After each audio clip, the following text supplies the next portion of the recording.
અને તમે બંને ગવર્મેન્ટની અંદર કર્મચારી હો અને તો લાઈફ મજા થઈ જાય છે. પણ આજની આપણી સ્ટોરી આ વાતથી બિલકુલ થોડી વિપરીત છે. આપણા ગુજરાત રાજ્યનું સુરત અને સુરતની અંદર મૂળ સાબરકાંઠાના અલ્પેશભાઈ સોલંકી, જ્યાં સુરતની અંદર એક શાળાની અંદર એક શિક્ષક છે જેમની ઉંમર 41 વર્ષ છે અને એમના ધર્મપત્ની ફાલ્ગુનીબેન સોલંકી તે પણ ક્લાર્કમાં જોબ કરે છે. પોતે પણ જિલ્લા પંચાયતના શિક્ષણ વિભાગમાં સિનિયર ક્લાર્કની અંદર જોબ કરે છે. અલ્પેશભાઈ અને ફાલ્ગુનીબેનને 2 પુત્રો છે. મોટો પુત્ર છે જે શાળાએ જતો હોય છે અને નાનો પુત્ર છે તે બાળ મંદિરે જતો હોય છે. અલ્પેશભાઈ ખબર નહીં કે એમના મગજમાં શું ચાલી રહ્યું હતું, કયા તણાવની અંદર હતા. એવી કોઈ તો એમને શાળાએ બાળકોને લેવા જવા માટે એક વાન આવતી હોય છે અને વાન બાળકોને લઈ જાય છે અને મૂકી જાય છે. પણ અલ્પેશભાઈ આજે બાળકોને ખુદ બપોરે રૂબરૂ લઈ આવે છે. મોટા દીકરાને જે શાળાની અંદર ભણતો હતો ત્યાંથી તેને લાવે છે અને નાના દીકરાને તે બાળ મંદિર હોય છે, આંગણવાડી, ત્યાંથી ઘરે લાવે છે.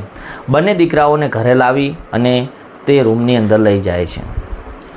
બંને દીકરાઓને ઝેરી દવા આપે છે એટલે બંને દીકરાઓ ત્યાં મૃત્યુ થઈ જાય છે બંને દીકરાઓને અને બેડ ઉપર સુવડાવી દેવામાં આવે છે. અલ્પેશભાઈ ખુદ છે તે પણ ગળે ફાંસો ખાઈ અને પંખાની સાથે અહીંયા કને લટકી જાય છે. અલ્પેશભાઈના મમ્મી છે જેમનો ફોન આવે છે અલ્પેશભાઈ ઉપર, પણ અલ્પેશભાઈ ફોન રિસીવ કરતા નથી. અલ્પેશભાઈના પત્ની ઉપર ફાલ્ગુનીબેન ઉપર ફોન કરે છે અલ્પેશભાઈના મમ્મી.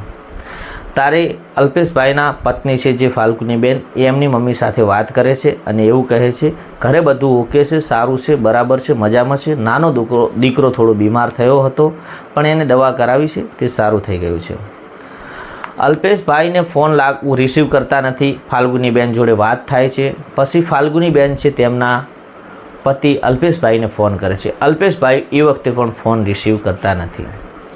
પછી અલ્પેશભાઈનો સાળો છે એ પણ અલ્પેશભાઈને ફોન કરે છે પણ અલ્પેશભાઈ ફોન રિસીવ કરતા નથી, કારણ કે અલ્પેશભાઈ એ વખતે સુસાઇડ કરી લીધું હતું. ત્યારે ફાલ્ગુનીબેન સાંજે ઘરે આવે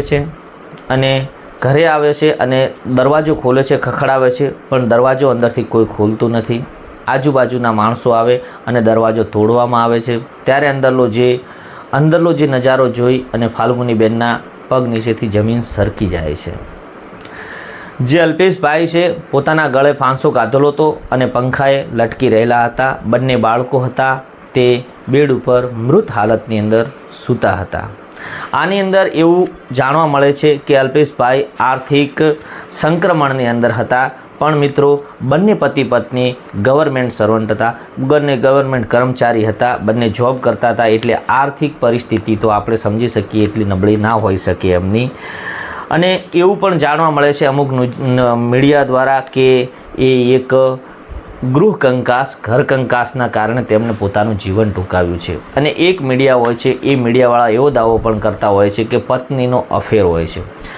તો મિત્રો આપણે એવું ઘણી વખત માની લેતા હોય છે કે પૈસા મળી જવાથી, મનપસંદ જીવનસાથી મળી જવાથી આમ તેમ જીવન સુખી થઈ જતી હોય છે. અને અલ્પેશભાઈ અને ફાલ્ગુનીબેનના લગ્ન કોઈ માતા પિતા દ્વારા પસંદ કરવામાં આવેલા નહોતા. ફાલ્ગુનીબેન અને અલ્પેશભાઈના મેરેજ પણ પોતાની મનપસંદથી કરેલા હતા. ફાલ્ગુનીબેન અને અલ્પેશભાઈ બંને પાંડેસર વિસ્તારની અંદર રહેતા હતા અને એકબીજાથી બંનેને પ્રેમ થઈ જાય છે અને બંને એકબીજાના ઘરવાળાઓની મંજૂરી લઈ અને લગ્ન કરી લે છે. અલ્પેશભાઈનો મોટો દીકરો છે જેનું નામ છે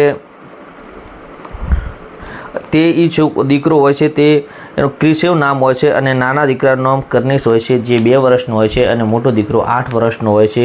અલ્પેશભાઈનું મૂળ વતન છે સાબરકાંઠા જિલ્લાનું વિજયનગર તાલુકાનું ચિઠોડા ગામના વતની છે અને તે સુરતની અંદર શિક્ષકની અંદર ફરજ બજાવતા હતા.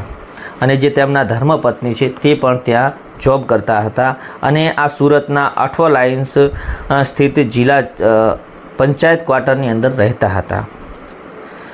અને જે અલ્પેશભાઈની લાશને ઉતારી પોલીસને બોલાવવામાં આવે છે અને પીએમ અર્થે મોકલવામાં આવે છે અને હાલ પોલીસ તપાસ કરી રહી છે કે અલ્પેશભાઈએ સુસાઇડ કયા કારણોસર કર્યું છે અને એમના 2 બાળકોનું પણ એટલે કે સામૂહિક આત્મહત્યા થઈ છે.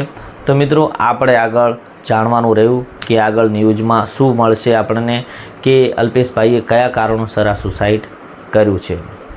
તો મિત્રો તમારી જે રાય હોય તે કમેન્ટમાં જણાવજો અમને, અને તમે અમારી ચેનલ પર પહેલી વાર આવ્યા હોય તો અમારી ચેનલને સબસ્ક્રાઈબ કરી અને આવા જ ક્રાઇમ સ્ટોરી સાંભળવા માટે અમારી સાથે જોડાયેલા રહો.